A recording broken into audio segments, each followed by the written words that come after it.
तो finally reality show जो भोजपुरी की तरफ से खेसारी लाल यादव और पवन सिंह जा रहे हैं, इस पर बहुत ही बड़ा खुलासा हुआ है।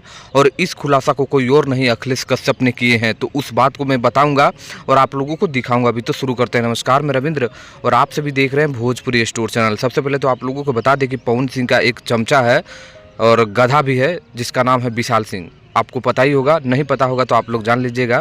उसको कल काफ़ी धमाकेदार तरीके से जवाब दिए हैं अखिलेश कश्यप, जो खेसारी लाल यादव के राइटर हैं। हाँ, इन्होंने कहा है कि सबसे पहले राइज एंड फॉल, जो पवन सिंह गए हुए थे तो आपको नहीं मालूम होगा, तो राइज एंड फॉल सबसे पहले खेसारी लाल यादव के पास आया था, उसके बाद पवन सिंह के पास गया था।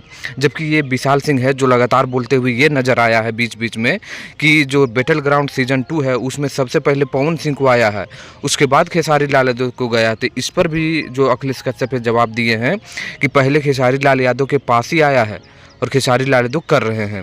यानी खेसारी लाल यादव को लेकर और पवन सिंह के रियलिटी शो को लेकर अखिलेश कश्यप ने जो खुलासा किया है भाई, बहुत ही ज़ोरदार है। और मुझे नहीं लगता है कि अब विशाल सिंह कुछ बोलने वाला है।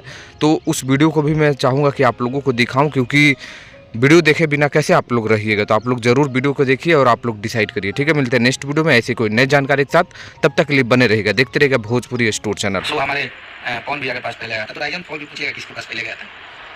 आप यहाँ से पूछिएगा, या जो राइजन फॉल के जो मेन कार्यकर्ता होंगे, जो मेन मालिक होंगे, जो कराए हैं, उनसे पूछिएगा राइजन फॉल किसके पास पहले गया था।